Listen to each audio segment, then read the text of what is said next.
ಹಿಮಾಚಲ ಪ್ರದೇಶದಾದ್ಯಂತ ಭಾರಿ ಮೇಘ ಸ್ಫೋಟ ಆಗಿದೆ.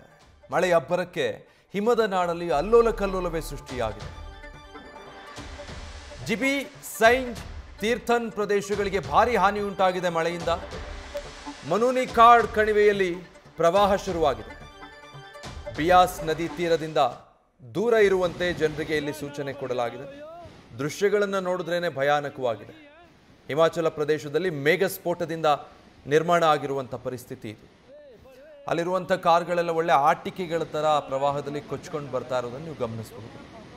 ಸಾಕಷ್ಟು ಕಡೆಗಳಲ್ಲಿ ಈ ರೀತಿಯ ಸಿಚುವೇಶನ್ ಕ್ರಿಯೇಟ್ ಆಗಿದೆ. ಜನರಿಗೆ ನದಿ ಪಾತ್ರದಿಂದ ದೂರ ಉಳಿಯುವಂತೆ, ಈ ಕಣಿವೆಯಲ್ಲಿ ಏನು ರಭಸವಾಗಿ ಮಳೆ ನೀರು ಹರಿತಾ ಇದೆ ಅಲ್ಲಿಂದ ಅಂತರ ಕಾಯ್ದುಕೊಳ್ಳುವಂತೆ ಸೂಚನೆ ಕೊಡಲಾಗಿದೆ.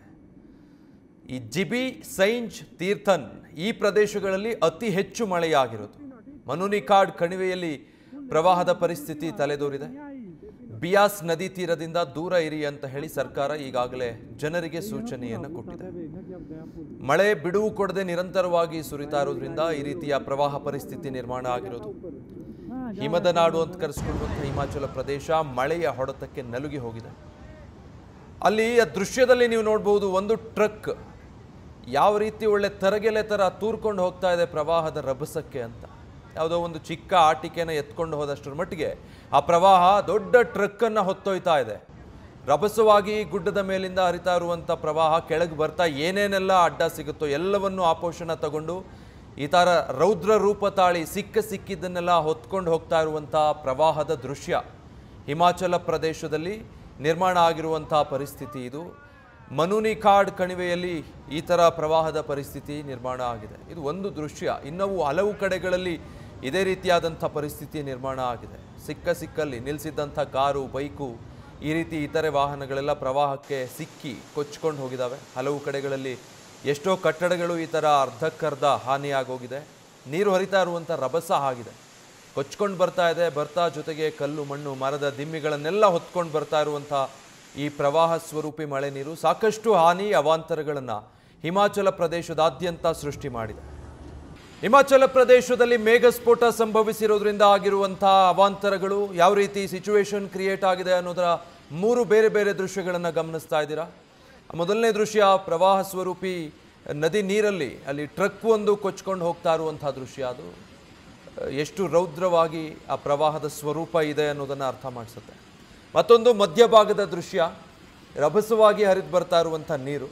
ಈ ರೀತಿಯ ಪರಿಸ್ಥಿತಿ ನಿರ್ಮಾಣ ಆದಾಗ ಭೂಕುಸಿತ ಸಂಭವಿಸುವಂಥ ಸಾಧ್ಯತೆಗಳು ಹೆಚ್ಚಾಗಿರುತ್ತೆ. ಒಂದು ವೇಳೆ ಅಂಥ ಅವಘಡಗಳು ಹೆಚ್ಚಾದಲ್ಲಿ ಇನ್ನಷ್ಟು ದುರಂತ ಸಂಭವಿಸುವಂಥ ಸಾಧ್ಯತೆ ಹಿಮಾಚಲ ಪ್ರದೇಶದ ಹಲವು ಮಳೆ ಪೀಡಿತ ಪ್ರದೇಶಗಳಲ್ಲಿ ಆ ರೀತಿಯಾದಂತಹ ಆತಂಕ ಕೂಡ ನಿರ್ಮಾಣ ಆಗಿದೆ.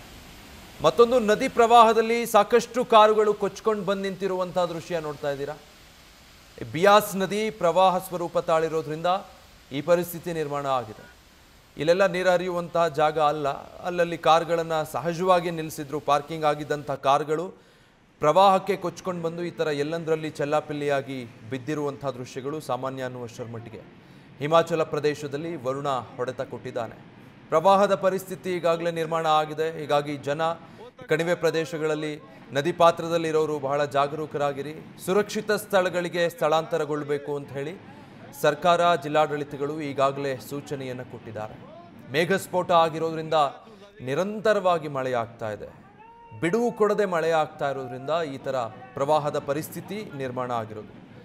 ನೋಡೋದಕ್ಕೆ ಭಯ ಹುಟ್ಟಿಸುವಂಥ ದೃಶ್ಯಗಳು ಕೆಲವು ಹಿಮಾಚಲ ಪ್ರದೇಶದಿಂದ ಲಭ್ಯ ಆಗ್ತಾ ಇರುವಂಥದ್ದು.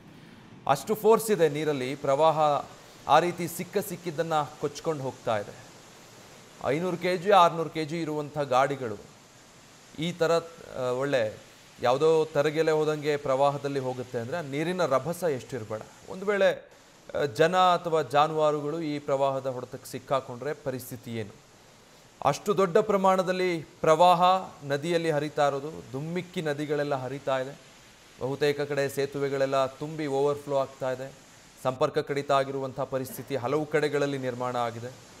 ಮನೆ ಮುಂದೆ, ರಸ್ತೆ ಪಕ್ಕದಲ್ಲಿ ನಿಲ್ಲಿಸಿದ್ದಂಥ ಕಾರ್ಗಳೆಲ್ಲ ಮಳೆ ಹೊಡೆತಕ್ಕೆ ದಿಕ್ಕಾಪಾಲಾಗಿ ಈ ಥರ ಕೊಚ್ಕೊಂಡು ಬಂದು ಎಲ್ಲಂದರೆ ಅಲ್ಲಿ ಸಿಲುಕಿರುವಂಥ ಪರಿಸ್ಥಿತಿ. ಸುಮಾರು 7-8 ಕಾರ್ಗಳು ಹಾಗೆ ಕೊಚ್ಕೊಂಡು ಬಂದು ಯಾವುದೋ ಒಂದು ಜಾಗದಲ್ಲಿ ಬಂಡೆನೋ ಅಥವಾ ಕಲ್ಲಿಗೋ ಒರಗಿಕೊಂಡು ನಿಂತಿರುವಂಥ ದೃಶ್ಯ ಅದು.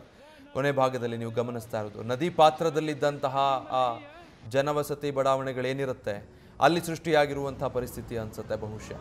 ಹಿಮಾಚಲ ಪ್ರದೇಶ ಇದೀಗ ಪ್ರವಾಹಕ್ಕೆ ಸಾಕ್ಷಿಯಾಗಿದೆ. ಕಾರಣ ಮೇಘ ಸ್ಫೋಟ ಸಂಭವಿಸಿರೋದ್ರಿಂದ ಬಿಟ್ಟು ಬಿಡದೆ ವರುಣನ ಆರ್ಭಟ ಮುಂದುವರಿತಾನೆ ಇದೆ. ರಾತ್ರಿ ಹಗಲು ಅನ್ನೋ ಹಾಗಿಲ್ಲ, ಬಿಡುವು ಕೊಡದೆ ಮಳೆ ಸುರಿತಾ ಇರೋದ್ರಿಂದ ಈ ರೀತಿ ಸಾಕಷ್ಟು ಕಡೆಗಳಲ್ಲಿ ಪ್ರವಾಹ ಪರಿಸ್ಥಿತಿ ತಲೆದೋರಿದೆ. ನ್ಯೂಸ್ ಫಸ್ಟ್ ನಿರ್ಭೀತಿಯಿಂದ ನಿಮ್ಮ ಪರವಾಗಿ.